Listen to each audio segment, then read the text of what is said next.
संजय राऊतांनी आणखी एक विधान केलंय। काँग्रेसमधून शिवसेनेत बेडकासारखी उडी मारलेल्या शंभूराज देसाईंनी आम्हाला शिकवू नये।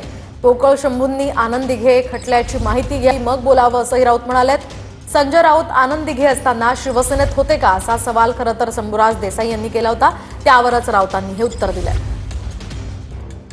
संजय राऊत दिघे साहेब असताना होते का? कुठे होते संजय राऊत? त्यावेळी संजय राऊत बाळासाहेब ठाकरे साहेबांच्या शिवसेनेच्या विरोधात लिखाण करत होते।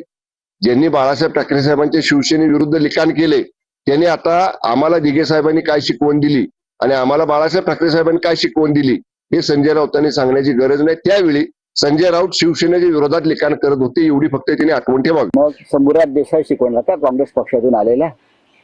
काय काँग्रेस पक्षातून इथे बेडकासारखी उडी मारलेला शंभूराज देसाई आनंद दिघे किंवा माननीय बाळासाहेब ठाकरे शिकवणार?